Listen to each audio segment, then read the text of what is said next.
السلام علیکم ورحمۃ اللہ وبرکاتہ۔ یہ کہانی ہمیں ایک بہت اہم سبق دیتی ہے کہ بعض اوقات دوسروں کی باتوں پر یقین کرنا ہماری سب سے بڑی غلطی بن سکتی ہے۔ پلیز توجہ سے سنیں۔ یہ ایک محبت کرنے والے جوڑے کی کہانی ہے جو 8 سال تک محبت و عزت اور سکون کے ساتھ زندگی گزار رہے تھے۔ ان کی مالی حالات عام سی تھی، لیکن ان کے دلوں میں ایک دوسرے کے لیے بے حد محبت تھی۔ ایک دن ایک نئی پڑوسن آئی اور باتوں ہی باتوں میں اولاد نہ ہونے کا ذکر چھیڑ دیا۔ عورت پہلے تو مطمئن تھی، لیکن اس پڑوسی کی باتوں میں اس نے دل میں شک پیدا کر دیا کہ کیوں نہ ہم ٹیسٹ کروائیں۔ یہ سوال اس کے دل میں بیٹھ گیا۔ شوہر نے بیوی کی خواہش کا احترام کیا اور دونوں نے فوری ٹیسٹ کروا لیے۔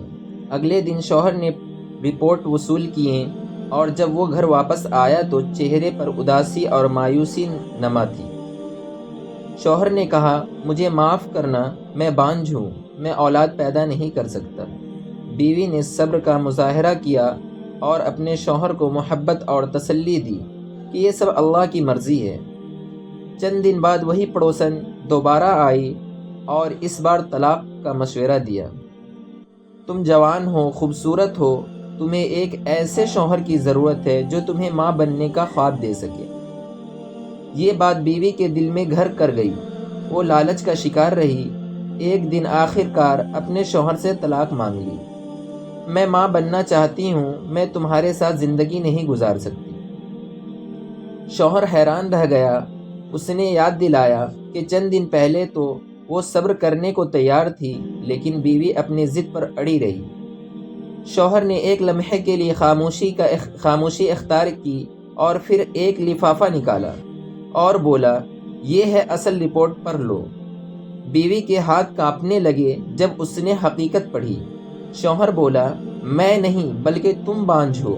یہ حقیقت سن کر بیوی کی دنیا اندھیر ہو گئی۔ اس کا دل شرمندگی اور پچھتاوے سے بوجھل ہو گیا۔ وہ روتی ہوئی شوہر کے قدموں میں گر گئی، معافی مانگنے لگی اور بتایا کہ پڑوسن نے اس کے دل میں زہر گھولا تھا۔ پھر بیوی نے محبت کی معافی مانگی۔ شوہر نے بردباری اور حکمت کا مظاہرہ کرتے ہوئے کہا، یہ آخری بار ہے جب تم نے کسی غیر کی باتوں پر یقین کیا۔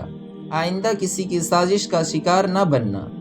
میں تمہیں اسی طرح چاہتا ہوں جیسے تم ہو۔ یہ سن کر بیوی نے اپنے شوہر کی محبت کو حقیقی طور پر پہچان لیا۔ اس کہانی سے سبق جو ہمیں ملتا ہے وہ یہ ہے، ہمیشہ اپنے رشتے پر بھروسہ رکھیں، باہر والوں کی باتوں میں نہ آئیں، غلط فہمیاں پیدا کرنے والوں سے دور رہیں۔ جو لوگ جلانے اور شک پیدا کرنے کی کوشش کریں، ان کی باتوں پر دھیان نہ دیں۔ محبت میں قربانی سب سے بڑی چیز ہے۔ اگر کوئی واقعی آپ سے محبت کرتا ہے تو وہ آپ کے ساتھ کسی بھی حال میں رہے گا۔ رشتے دوسروں کی باتوں سے نہیں ٹوٹتے، بلکہ خود کے فیصلوں سے ٹوٹتے ہیں۔ محبت تبھی کامیاب ہوتی ہے جب ہم ایک دوسرے کو سمجھنے اور سننے کی کوشش کریں، نہ کہ باہر کے لوگوں کی باتوں پر یقین کریں۔ اللہ تعالی ہم سب کو ایک دوسرے کو سمجھنے کی توفیق عطا فرمائے اور خوشگوار زندگی گزارنے کی توفیق عطا فرمائے۔